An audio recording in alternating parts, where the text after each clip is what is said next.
Question number 8. We're given a Poisson process, and on the left here, left hand, you can see the definition given here that has like three properties that prove Poisson process is a WSS, right? And here, first of all, we're asked to find the expectation of x of t.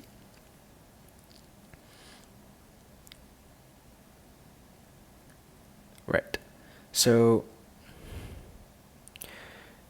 we know that this is, so k is like integers. So we know this is a discrete.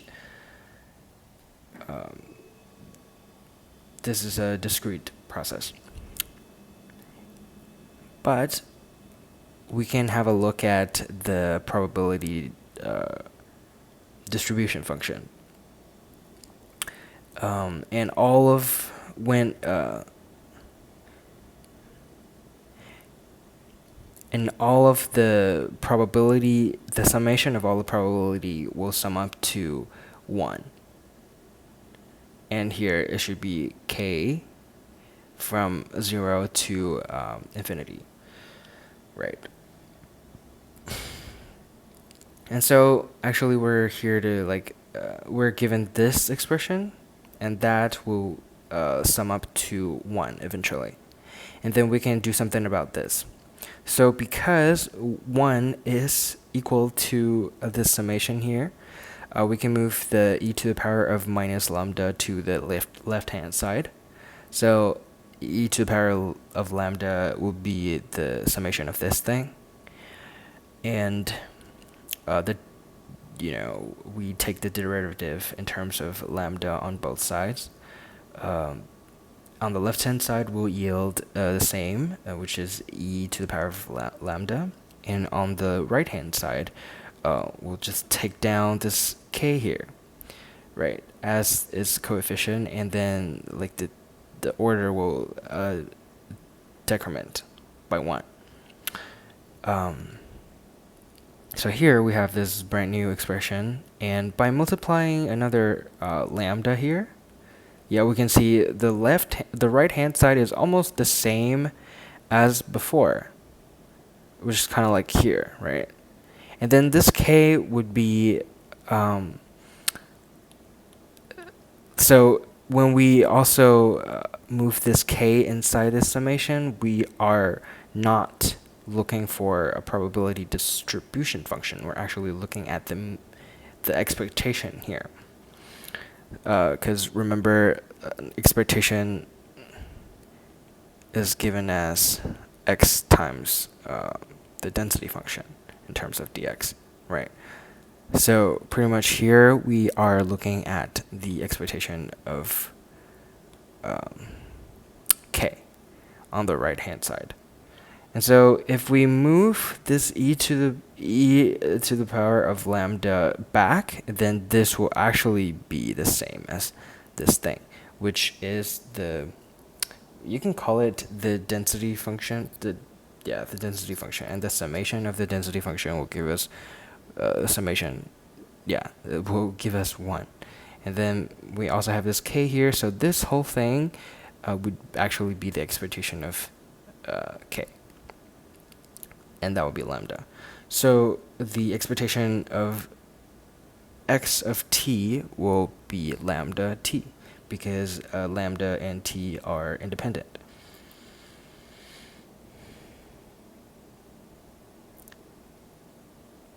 Alright. So secondly, we're asked to find the autocorrelation R of T1, T2. And we can look at 2 different scenarios, and that is when T2 is larger than T1 or when T1 is larger than T2. And you can see it's just like there's a very minor difference. Okay, so let's do it. The autocorrelation of T1 and T2 is the multiplication of xt1, xt2, and then expectation of that. And xt T2 can be expressed as x of T2 minus x of T1 plus x of T1. So like in reality, these two terms cancel out, but we're going to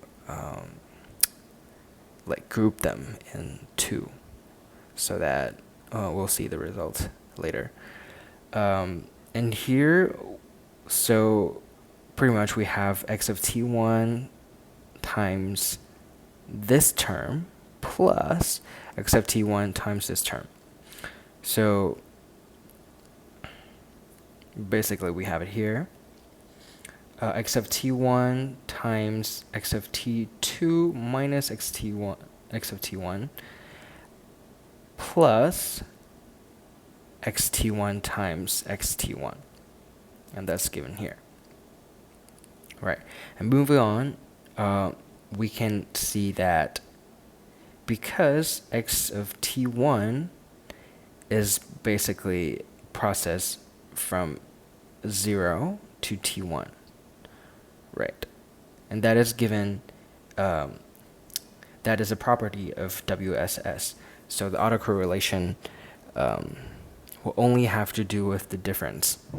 The difference is T1 here. We can just picture it as 0 to T1. And here we have T1 to T2, and those two intervals do not overlap. And that's why x of T1 and x of T2 minus x of T1 are independent. And so we can just separate this. And here we get e of expectation of x of T1 times expectation of x of T2 minus x of T1 plus this here, because we already have e of x of t, and that would be lambda t, and then it's relatively easy to get the expectation of that. We just do a very basic integral, and then we have this value here. And similarly, we have x of T1, this will be lambda T1 times lambda tau, which is the difference between T1 and T2. Yeah, and eventually we have lambda squared T1, T2 plus lambda T1. And that is when T2 is larger than T1. And when T1 is larger than T2, we will just like flip the result, because everything will stay the same except here we'll switch it to, here we'll switch it to T1 minus T2 plus T2. And then the whole result would yield this term to become lambda T2. So we have lambda squared T1 T2 plus lambda T2.